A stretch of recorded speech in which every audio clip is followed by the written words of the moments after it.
ardayda qalinjibinaysa jaamacadda Timcade iyo maamulka jaamacadda Timcade iyo marti sharafta kaleba waxaan ugu salaamayaa salaanta islaamka assalaamu calaykum waraxmatullaahi wabarakaatuh mudane madaxweyne jaamacadda Timcade muddadii dhowr iyo 10 sano ahayd ee ay jirtay waxa ay la kulantay guulo waaweyn iyo dabcan caqabado badan ujeedada Timcade loo aasaasay waxa koow ka ahayd in ay joojiso guuritaankii reer Gabiley u guuriyeen magaalada Hargeysa iyo magaalooyinka kale dalka si ay waxbarasho jaamacadeed ay caruurtooda ugu helaan maanta baahidaasi way dabooshay magaalada Gabiley hadda iyada ayaa loo soo guuraa haddii aan waxaan jecelahay inaan soo koobo hadalka waayo waxaan dareemayaa madaxweynaha qaranku inuu ka yimid socdaal dheer oo galbeedka ah uuna maaragtay waqtigiisa qaaliga ah uu inoo huray anna waxaan jecelnahay inaynu soo koobno maadaama maxay ahayd kolley hawlo badan oo kale qaranku ugu yaalaan marka waxaan jecelahay anna waan soo koobayaa maxay ahayd hadalkayga waxaan marka waxa qabadkii maxay ahayd waxaan ku bilaabayaa jaamacadda sanadkii la soo dhaafay oo dhowr aan ka qaadanay kelmadood waxa kor u kacay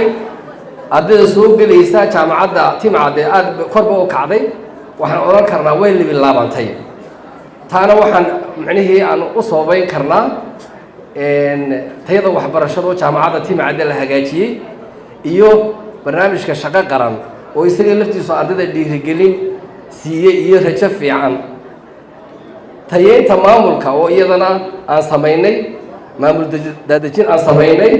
taasi oo iyadana wax badan ka tartay tayada waxbarashada jaamacadda Timcade sidoo uu sheegay diinka public relationka ardayda caafimaadka ka baxday ama kuwa ku jira inta badan waxay tagaan community outreach bay tagaan oo waxay tagaan degmooyinkay baxaan waxay soo sameeyaan daraasado iyo cilmi baaris aanu hadda gacanta ku hayno oo ay markaa ku soo baarayaan xanuunada ugu badan gobolka ee macnaheedu ka dhaca waxaanu sameynay skill lab ay jaamacaddu leedahay waxaanu sameynay degmooyinka gobolka Gabiley ka kooban yahay Alle Baday Wajaale Arabsiyo Gabiley ayaanu dhakhaatiir u tababarnay 7 sano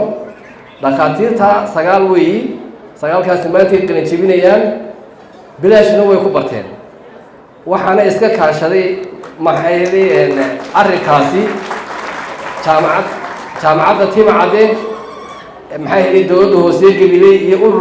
ururka reer Norway ee Soul la yiraahdo ayaa iska kaashaday in kharashka ardaydaasi ay daboolaan 7 sano ay wax soo baranayeen maanta iyaga ayaa laga rabaa in qaranku wixii uu geliyay in dib ugu soo celiyaan qaranka iyaga laga rabaa maanta waxa kale oo iyadana aanu sameynay dugsiyada gobolka oo macallimiintooda aan upgrade u sameynay kor qaadis mactayadooda waxbarasho oo ilaa aanu gaarsiinay heer degree arday waxaan iyadana soo saarnay sanadkan post graduate oo iyaga laftooda macallimiina waxa noo hirgalay in dhul maamulka Wajaale iyagoo ku mahadsan ay jaamacadda Timcade ugu deeqeen si insha Allah mustaqbalka magaalo xuduudeedka iyadana maxay ahayd ay campus iska leeyihiin ardayda imika Wajaale dhigataa campus ay ku dhigtaan waa campus waa ijaab way kareysteen marka insha Allah campus ay leeyihiin mustaqbalka loo sameeyo waxa loo hirgalay dhismo xafiis ah oo hadda dhismooga socdo oo aad u qurux badan insha Allah iyo kalaasiyada ah oo wasaaradda waxbarashada iyo guddiga tacliinta sare ay macnaheedu noo dhisayaan iyaguna aad iyo aad u mahadsan yihiin xilka jaamacadda ay la leedahay jaamacadaha dalka iyo kuwa maxay ahayd dalalka aynu shaarka nahay waan sii xoojinay waxaanu heshiis la galnay jaamacadaha localka ee Hargeysa sida Buubaal oo kale qaybta ilkaha aad ugu fiican ayaanu heshiis la galnay waxa kale oo iyadana aanu heshiis la galnay jaamacadda Jigjiga University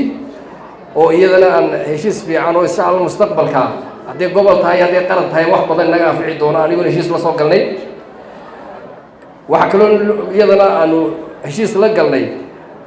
African University Association oo aanu xubin buuxda ka nahay imika ay jaamacadda Timcade ka tahay waxaan jecelahay maanta oo hadda wixii aanu qabanay aan ka sheekeeyo waxay noqonaysaa nin Isbaaniye dhowr halkalmood baan ku daynayaa wixii kale waxa weeye isha macalina reer Gabiley iyo ciddii maxay ahayd jaamacadda Timcade la xidhiidhnay iyaga markhaati ka kacaya guulaha jaamacadda Timcade gaadhay waxaan jecelahay inaan mustaqbalka qorshaha aan iyadana laba kelmood ka idhaahdo oo waxaan jecel lahay mustaqbalka inaanu samayno wacyigelin cilmi baadhis ku saabsan sidii gobolkan wax soo saarka kor loogu qaadi lahaa wacyigelin iyo cilmi baadhisaba waan israacinaynaa sanadka soo socda insha allah in mashruuca wajaale qayb ka mid ah lagu wareejiyey jaamacadaha dalka oo si wada jir ah ardaydu ay uga wada hawl galaan waayo xitaa waxa weeye imika arday waliba markuu tuuladii uu ku dhashay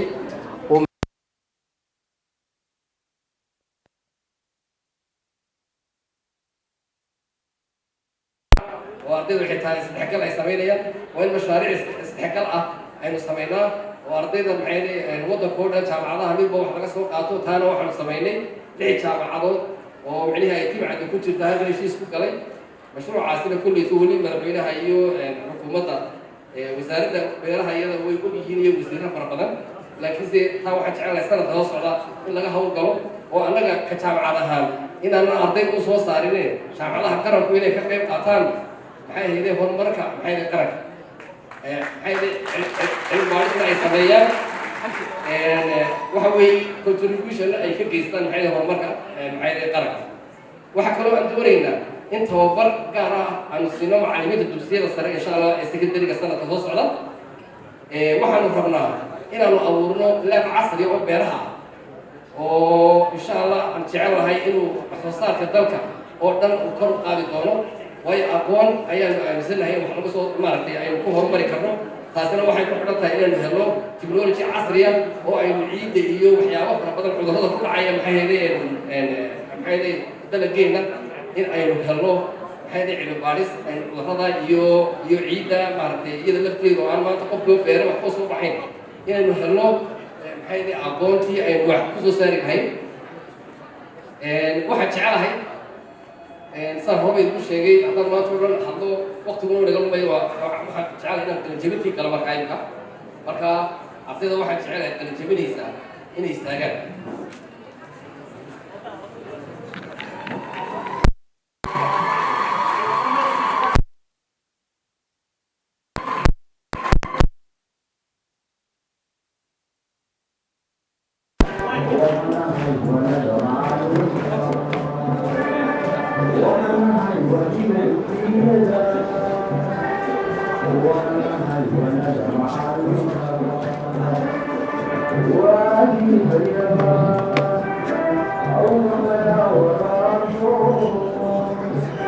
بسم الله الحمد لله مدحوينه markaan arkay warqadda dowladda madaxweyne ee lagu aasaasay jaamacadda timcadde markaan arkay qoraalka dhiinka akademiga iyo registerka jaamacaddu qoraalada ay soo gudbiyeen waxaan mudane madaxweyne aan qirayaa maanta in ardaydan hortaada taagan ay maaragtay mutaysteen digriyada dibloomooyinka iyo post graduate-ka ay xaq u leeyihiin maanta laga bilaabana ay xaq u leeyihiin in macnihii la siiyo shahaadooyinka ay xaq u leeyihiin waxaana maaragtay aan jecelahay in maxay ardaydaasi halkaa ku soo biirtay inay noqoto insha allah wax qarankeena anfaca waad iska fadhiisanaysaa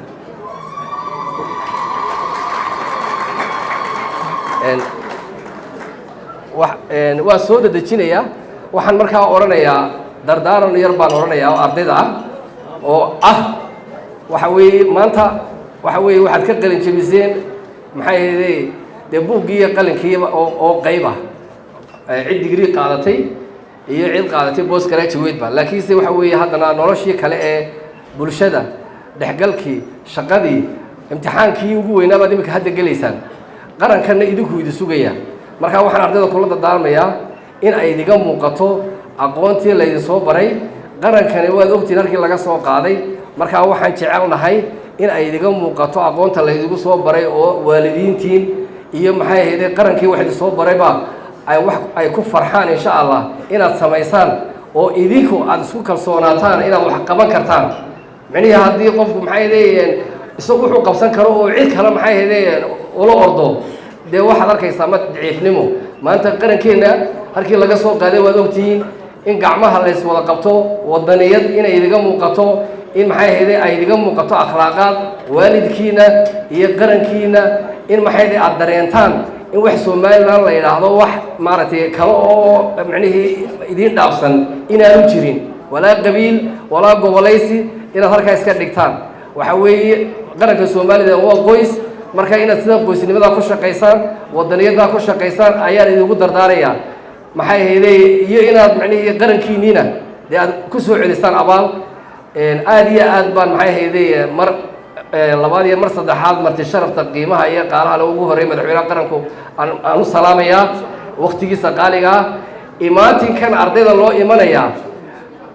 dadka qaar ba waxay aaminsan yihiin maxay heeday madaxweynaha iyo maxay heeday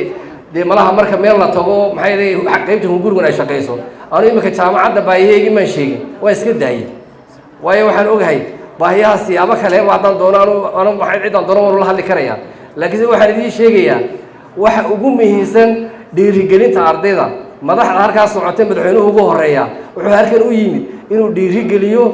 moralka ardayda macnihi soo galin jabisay halka loo yimid taasina waxa weeye aad iyo aad baan ugu mahadnaqaynaa aad baan u jecelahay